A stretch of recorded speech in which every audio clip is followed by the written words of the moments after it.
Coming up next on this extra edition of the RCWR Show, remembering WWE Hall of Famer Dusty Rhodes, who suddenly passed at the age of 69 this week.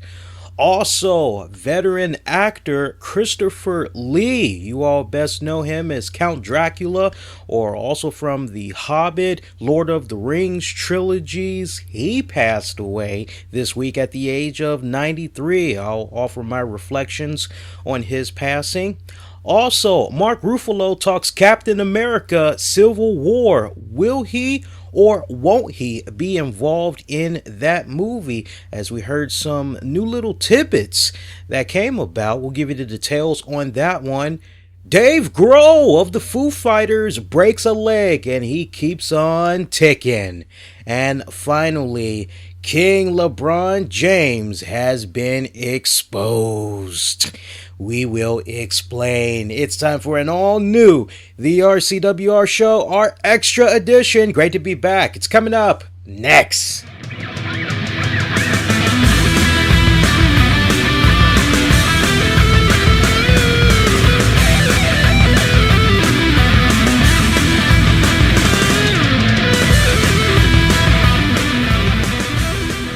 And what is going on, boys and girls? It's the one and only Black Avenger, aka the Black Azrael, Lee Sanders. Thank you so much for checking out this extra edition of the RCWR Show for Saturday, June 13th, 2015. Oh, it's great to be back. I know we took a little bit of a break past couple of weeks with our extra edition, but it's great to have it back in rotation again. Thanks in part to the feedback that we've been getting from you all. So let's keep it going. And as always, we appreciate great feedback from you all. So interact with us all throughout social media. Let's jump right into it on that note. So the American Dream, Dusty Rhodes, 2007 WWE Hall of Famer, suddenly passed away at the age of 69. We are now learning more information as far as what led up to his passing. Looks as though he had fell down some stairs at his Florida home into the early morning hours of this past Wednesday. From there, a little bit sketchy in between, as later we would find out he would end up going to the emergency room where they tried to operate on him, and unfortunately the injuries that he suffered from that fall, it was just so severe that he ultimately had passed away from the injuries. And I can tell you from previous experience that falling down the stairs is no joke. Now, you may be looking at me and you may be saying, Lee, you're relatively a young man. True story. I was actually doing some laundry and some other house chores around the house, and luckily my girlfriend was in the other room, and I just picked up a big old hamper bin of laundry and I was going down the stairs. Our stairs are made out of carpet from the top floor on down to the steps, and then it's hardwood floors. And just all of a sudden I slipped and I went down the stairs, and I tried to catch myself. I mean, it was just a split reaction. I tried to hang on to the guardrail, and luckily the injury didn't get any worse, but I still did not come away from it unscathed. I remember after I landed down at the end of the stairs, my girlfriend and our dog, came running, tried to see if I was okay. At that point, I just wanted to get up, but I felt that my ankle, I couldn't put any pressure on it whatsoever. At the same time, I kind of felt as though, well, let me be brutally honest, I didn't want to go to the hospital because I didn't want to have a high medical bill or whatnot. I thought that maybe it was nothing. So long story short, I actually was on crutches for like about 3 weeks, trying to do my best to get through the injury myself. In retrospect, I wish I would have gone to the hospital, because to this day I still have these weird tingly sensations in that same leg, in particular the ankle, that I'm pretty sure I had sprained. But going down the stairs, no joke. It's not funny. I can't help but wonder. Hopefully, some new details will come, and I mean, if not, I guess we'll just have to live with the information that we have that's in front of us right now with regards to Mr. Rhodes passing. But I can't help but wonder if he had life alert on him. I mean, I'm sure you guys have seen those commercials, and once you have an incident or accident in your house, suddenly those things don't look that bad. So I can't help but wonder if he might have had one of those things, because if you've seen the commercials enough, you know they're always saying, hey, with that life alert, every second counts, especially when you fall downstairs. Every second is precious, because for every second, every minute that goes by, that injury, it just gets worse and worse and worse. That thing definitely increases dramatically the odds of you surviving. So I can't really help but wonder if he had one of those things on him when I hear about his passing. But as you would imagine, the wrestling community, they have just unanimously been coming together to give such great praise about this man. And as we see WWE, the way that they're operating right now, it looks like they're going to be doing a Dusty Rhodes special as soon as Raw goes off the air. I believe it's called The Life and Times of Dusty Rhodes. I wonder if this is something completely new, or if they're going to be borrowing a lot of elements from his American Dream, the Dusty Rhodes story that came out on DVD back in the mid-2000s. If you guys have never seen that DVD compilation, do so, especially if you're a wrestling historian. A lot of great matches is on there. Good luck finding it brand new, though.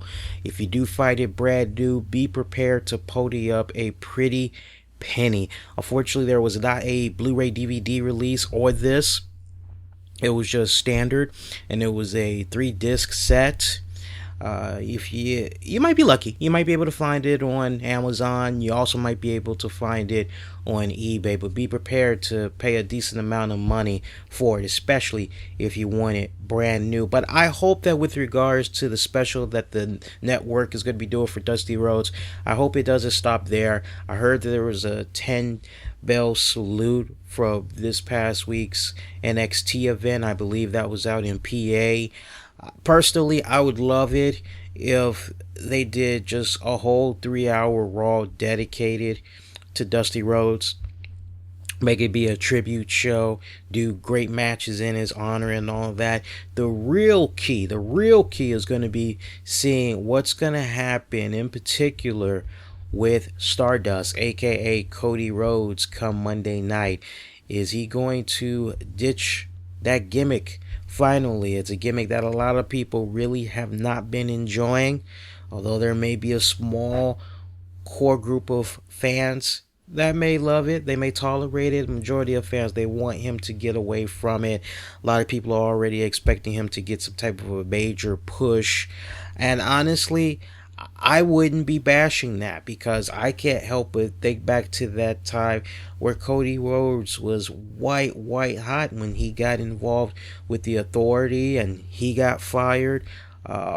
His brother Goldust got fired, and Dusty Rhodes had to try to step in there and try to get their jobs back. Look it up if you guys don't recall that. But I mean, getting back to Dusty Rhodes, a lot of fond memories I have of him. I was shocked when I learned the news. I was actually at work when I had got the notification, and it just threw me completely off for the rest of the day. I was so depressed. I was so sad, and it's just unfortunate. But I mean, I haven't seen not one negative thing said about Dusty Rhodes since his passing. He was truly somebody, and you could just feel it as you were watching him on television, that he was just one of those type of individuals that was so warm, so sweet, so caring, very passionate about the business. Here's a guy that's been involved in it for over 40 years now. If that's not love and appreciation for a craft, I don't know what is. But dedication at its finest. I definitely want to hear from you guys with regards to the passing of Dusty Rhodes. So go ahead, post your comments down below. I'll go a lot more into it on our podcast Tuesday night. Best known for his movie roles such as being in the James Bond movie The Man with the Golden Gun, Count Dracula, Star Wars, The Clone Wars, The Lord of the Rings trilogy, and The Hobbit trilogy. Not to mention a respected author and musician, as he was a singer, did a couple of metal albums, believe it or not. I'm talking about veteran English actor Sir Christopher Lee, who passed away at the age of 93 as a result of going to the hospital for respiratory and heart failure issues just a couple of days shy of his 94th birthday. You know, this is a guy right here that when you think about when he entered the movie industry, you just got to think back to his time. And unfortunately, you had a lot of people that would be typecast in specific roles. Like, oh, you got one of those faces that you just look like a villain. You look like you need to be a mobster. And it's like, once you're dubbed that, it's really hard for you, at least during that time period, it's really hard for the actors to really branch out and try to get into other roles, you know, that were opposite. Anything that was a 180 from being that one specific type of character that they keep portraying. And Christopher Lee, for the most part, let's be for real, he played a lot of villains. He was a villain a majority of the time. Very rare you saw him as a baby face. But with him, I love the way he was able to approach being that bad guy. It was never like, to me at least, it was never as though you were watching the same villain from the previous movies. And I was just ecstatic when he got involved in all the projects that I had just named in his bio there, as he's just a badass. He's, my God, if you don't know the name, you definitely will know the face, because surely there is at least one movie that you've seen him in that you go, oh yeah, I remember. Yeah, I liked him. And definitely a loss for the movie industry, for cinema history, you know. I can't stress it enough. If you're looking to binge this weekend with some great Christopher Lee movies, you got a lot of good selections that's out there.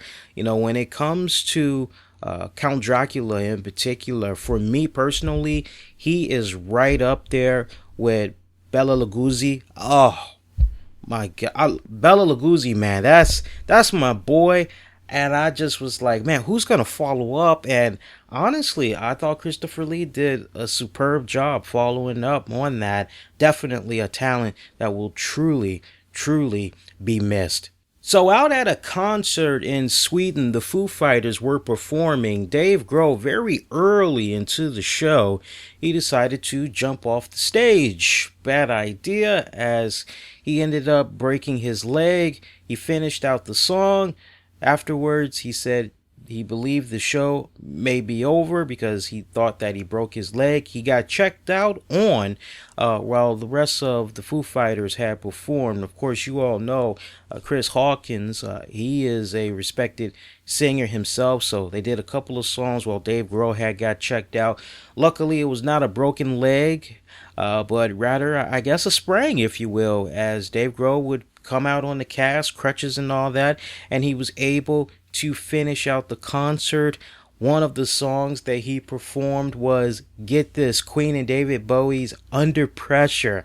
How about that? Of all the songs to play, yeah, Under Pressure indeed. Dave Grohl, there goes my hero. Watch him as he goes. I mean, talk about balls, a lot of heart. That's a guy right there. I'm telling you, I've heard nothing but good things about a Foo Fighter concert. Hopefully I get the opportunity to go. I'm a big Foo Fighters fan. I have all their albums.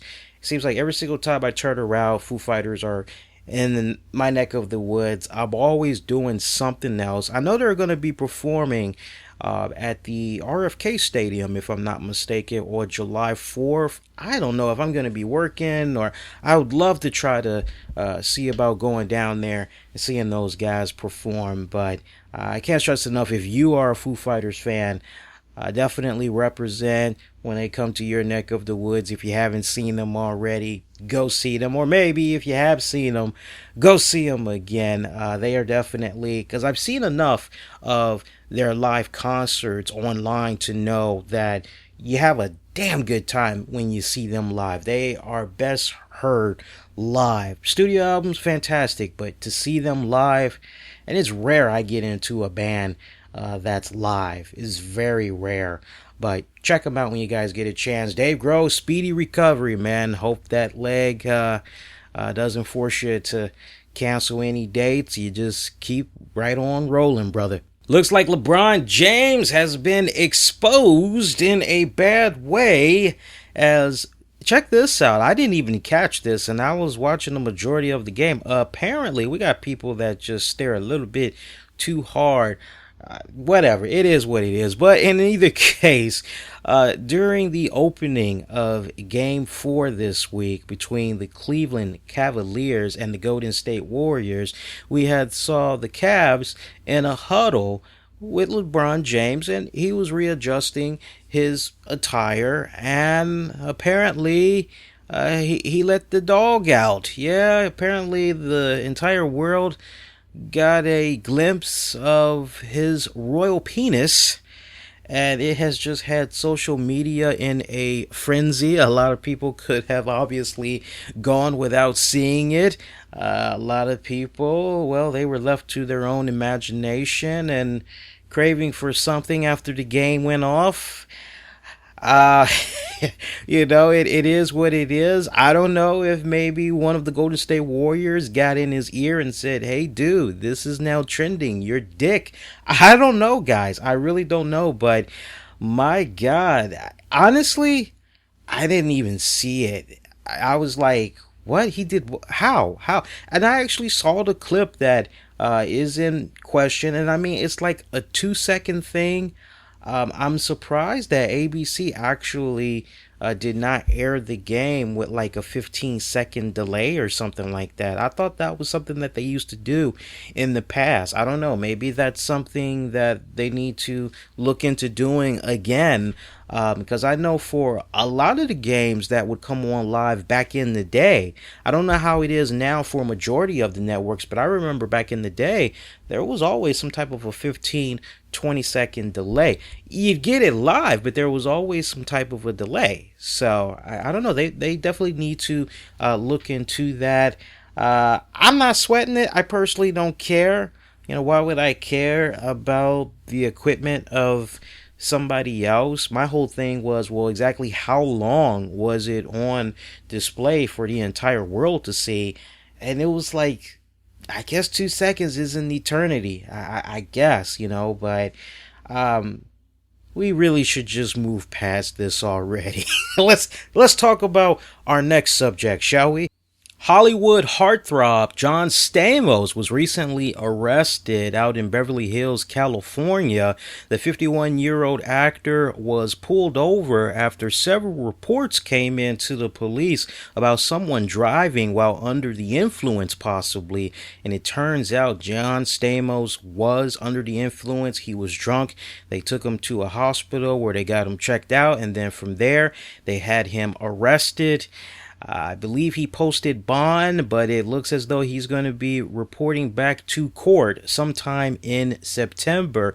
You cannot help but wonder how much of an impact, if an impact at all, this will have on that new reboot series of Full House, which is going to be called Fuller House, that is supposed to be an exclusive to Netflix. You can't help but wonder if Netflix is still going to get behind this series or what. I mean, the heart and soul of Full House, it's really the Olsen twins, but if you do not have them, you can do just fine with the supporting cast, but to not have John Stamos in there, who's also going to be serving as the executive producer of this new series, everything else is just going to collapse big time. So it should be interesting to see in the next couple of days leading up to the court appearance how John Stamos is handled. If he's going to be able to get away with this on probation or what. I'm sure Netflix is going to be watching this very, very carefully. We'll definitely give you guys new updates as it becomes available. Finally, Mark Ruffalo, he was recently interviewed, and it was a two-parter. The first part, he was asked about Jason Statham, rather. I apologize about that, folks. He was asked about Jason Statham's comments with regards to doing Marvel movies and all that. In case you missed it, it looks as though Jason at one point was in serious negotiations to be Bullseye for the second season of Netflix Daredevil, but because there was a leak that came about, negotiations just fell apart. And I'll talk a little bit more about the negotiations, why it fell apart and all that possibly on our podcast, but Jason said something that was just really, really messed up. Like, he basically said, look, I'm a real man. I do all my own fights. I do my own stunts. When it comes to those Marvel movies, it's just basically a bunch of them in front of a green screen and all that, and then they bring a stunt double in there. That doesn't interest me. I think that's silly. I mean, he really just degraded the hell out of it. And in a nice little playful way, I forgot the person that interviewed Mark Ruffalo, but they had asked him about the comments and all that, and Ruffalo was pretty smart about it. He said, hey, you talking about me taking him on? He's nothing but a featherweight. I say bring him on. And I think he was just talking about it from the standpoint of the Incredible Hulk versus Daredevil. And then also another question that came up was what exactly is going on with his involvement in the new Captain America Civil War movie. To that, Mark Ruffalo said he's not sure, as he has not received a script. He hasn't received any phone calls of any kind. Robert Downey Jr. did call him a couple of weeks ago and said, hey, we need you down here in California. And Ruffalo said, hey, I'm there. Let's do it. As you all know, Robert Downey Jr., he is supposed to have some type of involvement in that Civil War movie. We're hearing rumblings that there's possibly going to be a new Hawk that will be introduced in this Civil War movie. We're also hearing that General Ross, he's going to be coming back. Yes, William Hurt is actually going to be bringing back that character after it was on hiatus for a while. Glad that the role didn't go elsewhere. Glad that he's going to be coming back. So I hope that we aren't getting a new Hulk. I think that would just be really silly at this point. We are so used to Mark Ruffalo. He's done a very, very good job since Edward Norton. I wish they would have been able to work things out with Edward, but Ruffalo, he's damn good. He is damn good. Should be interesting to see what happens if they are going to be introducing a Hulk. I hope they maybe go in the Gray Hulk direction, or they go in the Red Hulk direction. I know the Red Hulk really isn't that popular among some of you guys, but hopefully those are some of the other directions that they'll go into. We're going to continue to stay on top of that one, but that is pretty much going to do it for this edition of the RCWR Show Extra. So how did we do? Post your comments down below. Let us know what you think. And quick programming note for you wrestling fans that's out there. Yes, we will be doing a special WWE pay-per-view post-show this Sunday, June 14th, 10:50 p.m. Eastern, or immediately after it concludes, as this go-round, it is going to be, what are they on now? The Elimination Chamber. Yeah, so we're going to be talking WWE Elimination Chamber pay-per-view Fallout. So join us live here on YouTube. We will also be live on Spreaker.com. We're going to try to see if we could bring the phone lines back. I'm working on a couple of different angles. We'll see what we could do with regards to that. But do join us. It's going to be fun. It's going to be interactive. We'll break the whole pay-per-view event down. I'll give my analysis on the entire event. We'll preview that Monday's WWE Raw. Going to be awesome. So make sure you join us. If you're new, Love to have you subscribe to us so you never miss out on all the great content we do for you here on a weekly basis. Please make sure you share this all throughout social media. Definitely give it a thumbs up. When you do, you're sharing your love and appreciation for us YouTube video creators at that. That is going to do it until next go round. Please be safe. Most importantly, be kind to one another. We will see you next go round. Everybody, take care. Adios.